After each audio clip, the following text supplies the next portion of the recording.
Hey people, welcome to the Run Testers, and in this video we are putting the ASICS Novablast 5 up against the Saucony Ride 17 to help you decide which shoe might suit your running best. We're going to tease out the differences, compare the performance and reveal our personal favourites.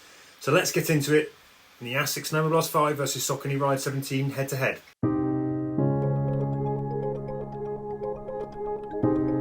Key details first then, the ASICS Novablast 5 stack height has 41.5mm in the forefoot, 33.5mm in the heel for an 8mm drop.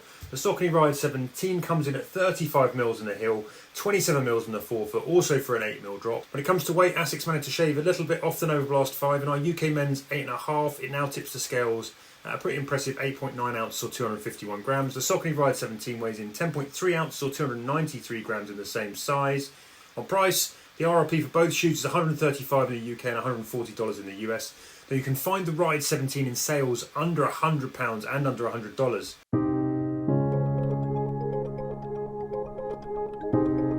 Now let's give you a quick shoe comparison, starting with the midsoles. The Novablast 5 sticks largely to the Novablast blueprint with a max stacked midsole. And what you've got now is Flight Foam Blast Max, which is tuned a bit bounce, a bit softer. It's got a large rocker. The Ride 17 has a big but not max stack of the livelier Power Run Plus foam. There's also Saucony Speed Roll rockering going on here as well. Up top, the Ride 17 has engineered mesh uppers, medium padded heel collars and a medium padded gusseted tongue. There's also quite a stiff heel counter here, and you've got heel pulls to help you get them on. The Novablast 5 has a more premium jacquard mesh up the top that takes styling cues from the Superblast. The Novablast 5 heel collars are more padded. The gusseted tongues are thinner though, with a nicely wrapping design. You've also got heel pulls here, and you've got a little lace loop which helps. Flip them over, and the Ride 17 has a good covering of outsole rubber for grip and durability in all the right places. The Novablast 5 outsole sticks to a relatively standard covering of the ASICS AHA low rubber.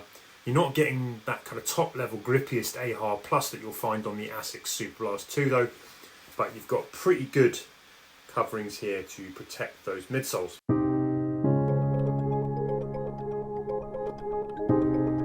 When it comes to fit, I ran in a UK 8.5, which is my regular shoe size in both of these. And the fit on both of them I find is good. It goes sort of true to size for me. I get good security and hold in all the key areas, heel, midfoot, no slipping, no complaints, no rubbing.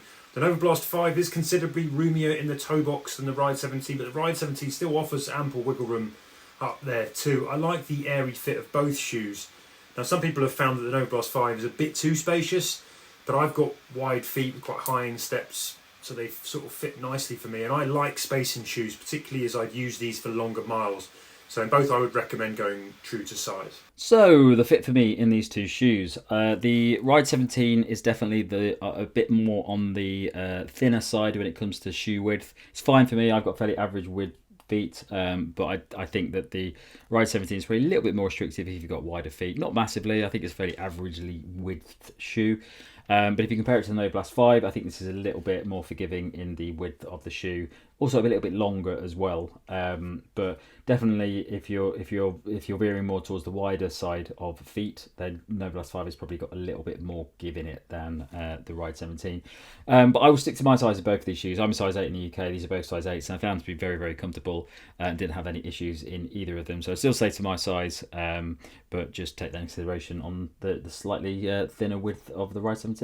So it comes to fit of the Ride 17 and the Novablast 5. I've got my normal size in both shoes, which is a UK 9. With both of these brands, that's a US 10, and I've had no concerns at all really with the fit. I've got enough room in the toe box. The Novablast in particular is quite a roomy shoe around the toes, and I've got a narrow foot, so I've probably got a bit too much room in terms of the width, but it hasn't been a problem in terms of lockdown or anything like that. Good hold around the heel and midfoot in both shoes. They are padded and comfortable without irritating my Achilles or anything like that. So yeah, I'd stick to your normal size with both of these shoes. I've had no problems with the fit.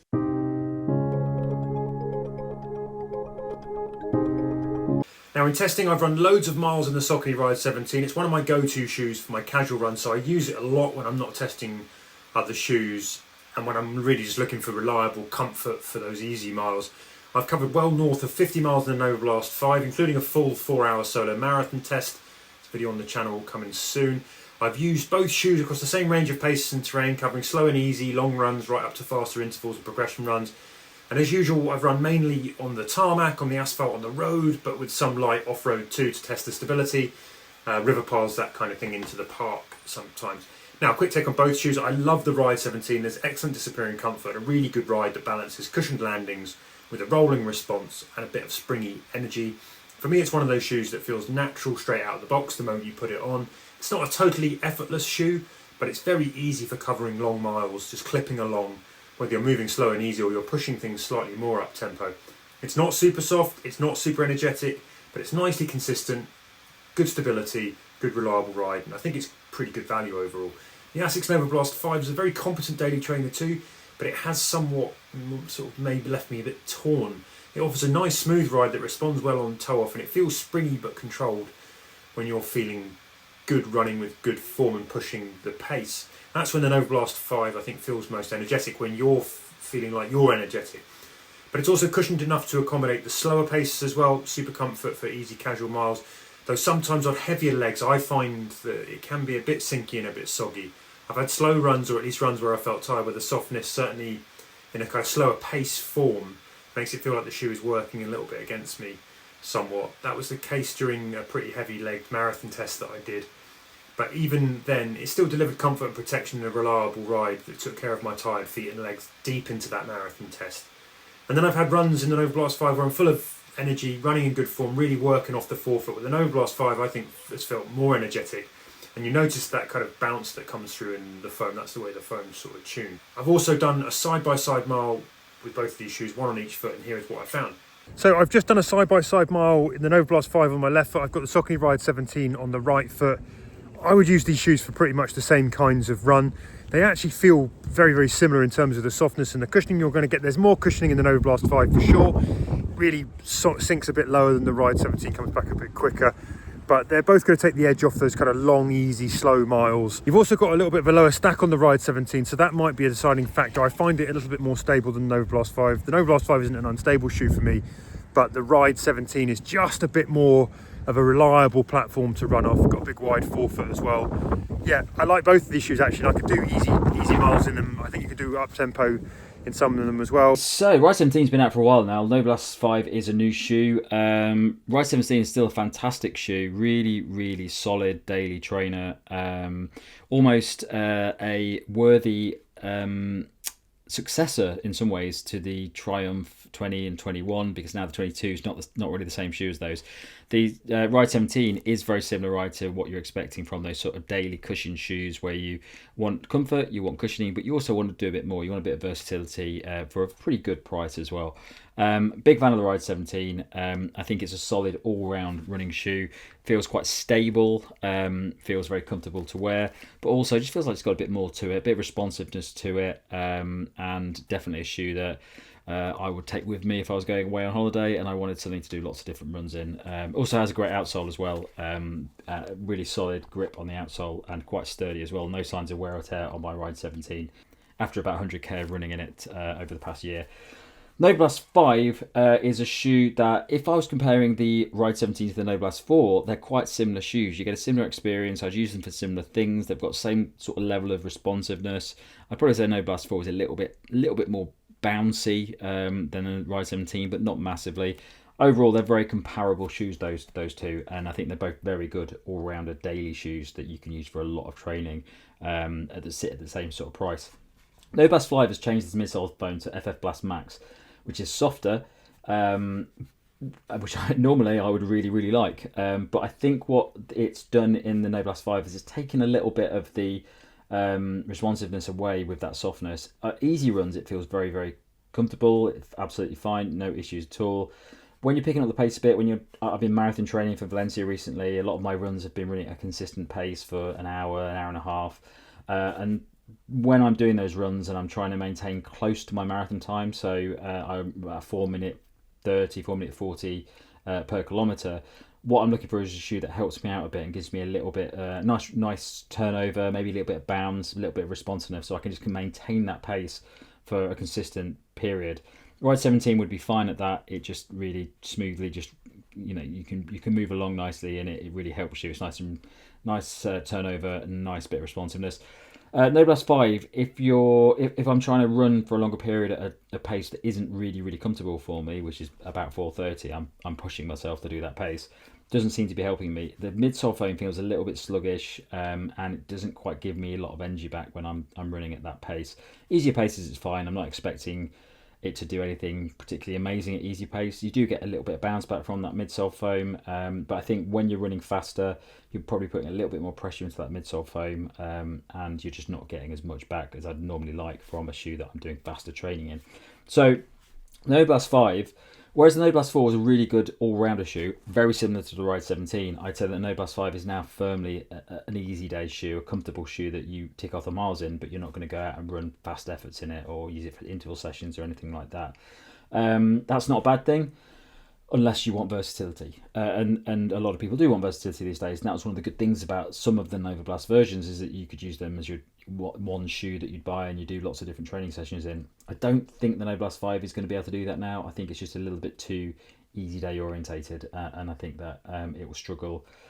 You'll struggle if you get it and you want to do lots of intervals in, because it does feel a little bit energy sapping to me at certain paces. The outsole is absolutely fine on it. It's got good covering. It's got this trampoline inspired outsole, which I've never quite understood what it means, but absolutely fine. No issues at all with this. I haven't really been running much in the wet in it, so I'm not sure how it deals with wet ground, but for me, on most of the surfaces I've run in, it's been absolutely fine. So the Ride 17 and the Novablast 5, I think, are both very solid daily trainers at a decent price, kind of sitting in the middle of their range of shoes for each of their respective brands. I think they have a pretty inoffensive ride all round. They're reasonably versatile, but mostly quite cushioned and protective. I think they'll both work for a nice wide range of runners, and I enjoyed running in both of them, even if neither are very spectacular shoes in any way. They're not really the most lively or exciting shoes out there, but they do a really good job, and I think both provide pretty good value as well. I think there is a pretty big difference in the ride feel between the shoes though, and that mostly comes down to the foam in the midsole. They've got slightly different geometries as well. I think you've got a slightly more smooth, rocketed ride on the ASICS Novablast 5, but really it's different in the foams here. With the Ride 17, I think you've got a firmer, denser material with this Power Run Plus foam. It's pretty comfortable, but it's not redesigned to be squishy and soft or anything like that. It certainly provides enough comfort, but it's got a good level of resiliency, so as you roll through, you get a little bit of responsiveness off the forefoot, and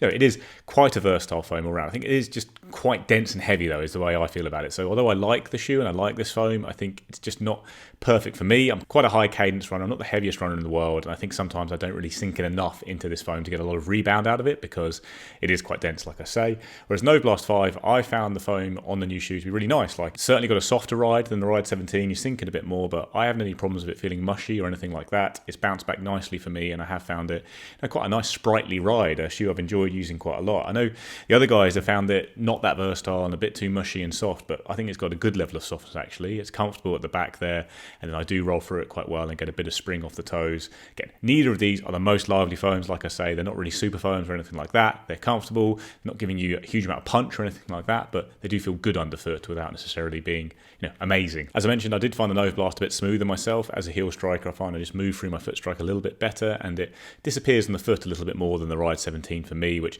has a bit more of a thudding ride to it, I think, again, because of that slightly denser foam you have there. And I do think also the fact that Novablast is a fair bit lighter certainly helps it out on that front. I find I can just tick through my runs a bit more easily in a more relaxed fashion in the Novablast 5, and that lightness does mean it's a bit better when it comes to picking up the pace. So neither of the shoes, I'd say, are incredibly versatile. I think they're fine. I think as daily trainers you can do a bit of faster running in them. I'd prefer to be in a more speed focused shoe myself for any kind of workout or races, but if you just want to cushion daily trainers, do a bit of everything, I think both of these shoes do a decent job. I think the Novablast is a little bit more versatile because it is that little bit lighter, and like I say, I think the foam isn't too mushy or anything like that, and they're both pretty stable as well. Like, neither is a stability shoe, but I haven't had any real concerns of either, despite the fact the Novablast in particular is a high stack shoe. I think it's wide enough and still pretty stable with side falls of foam there. So while neither shoe is explicitly a stability shoe, I don't think either shoe has a problem with stability either. So yeah, all around pretty solid shoes. I did do a run wearing both shoes at the same time, and it kind of bore out those differences. You've just got that denser feeling, that slightly firmer feeling with the Ride 17. For me, a slightly softer and sprightlier ride from the Novablast 5, but I know the other guys disagree a bit on that and find it maybe a bit too soft, in which case they might well prefer the more resilient foam in the Ride 17.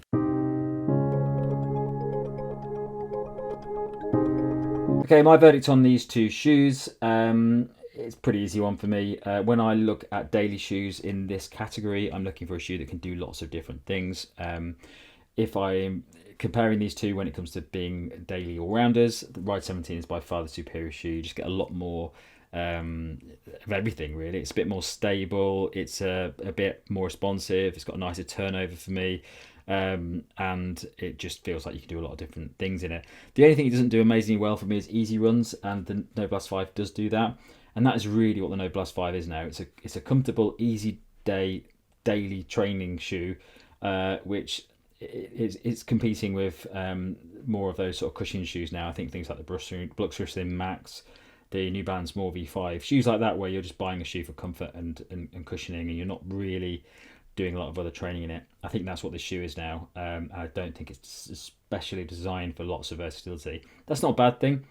It's just tricky with the Novablast line because they changed the way that the shoe rides quite a lot. So a lot of people will buy running shoes the same line all the time because they trust that line and they know that it's designed for them. But I think with the Novablast, you don't get that every time because you get a slightly different shoe each time, and you're never quite sure if the new version's going to be right.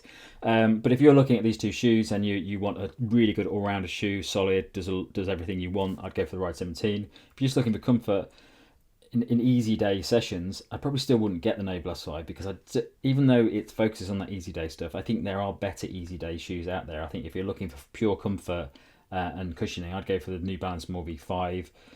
So not the Brooks Glycerin Max, a bit more expensive, so it's a bit out of the same price league as this. But for me, I think there are better easy day shoes out there, and the magic of the Novablast line has always been that versatility, which I don't think it quite does anymore. I still think it's a nice shoe to run in, I just think it lacks a bit on versatility. So I'm going to go for the Ride 17 all the way when it comes to daily running shoes. When it comes to my verdict on these two shoes, I think they're both good options. I think there's a lot of similarities between them in terms of price, performance, versatility, but I prefer the Ride filler than the Novablast 5 myself. Like, it's softer without being too soft. It's a bit lighter and a bit sprightlier and livelier on the run, and I find I just kind of enjoy running in it a bit more. I also think it has a little bit more about it in terms of fast running because it is a lighter shoe, and I find I can pick up the pace a bit more smoothly in it than in the Ride 17, but there's not a lot to pick between them really on performance. It's probably just going to come down to the ride feel you prefer, that slightly softer ride you have on the Novablast 5 or the more resilient firm ride on the Ride 17. So yeah, two really solid shoes. I'd say despite my preference for the Novablast 5, if I saw the Ride 17 in the sale for like 40-50 quid less, I'd be very happy to pick that up instead. And as it is the older shoe and a very popular line, it's certainly the shoe that's likelier to pop up in sales sooner. So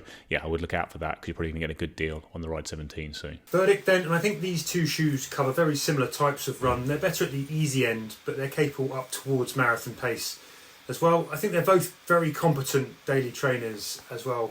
I've enjoyed my runs in both of the shoes in the testing that I've done. For me, the major difference comes down to the Novablast 5 having a softer, more cushioned edge thanks to the slightly bigger stack. I think some will prefer that, particularly at the easier end of things where you want a bit more cushioning. You're also saving a bit of weight on the Novablast 5 despite that bigger stack, so it's probably a shoe that's maybe a shade more speed friendly. However, I find the Ride 17 more consistent and a bit smoother. The lower stack ride suits my style more. I get a bit more ease in the transition from the Ride 17 rocker. So if I was choosing one shoe, I think I'd probably choose the Ride 17, and not least because you can now pick it up on really good deals.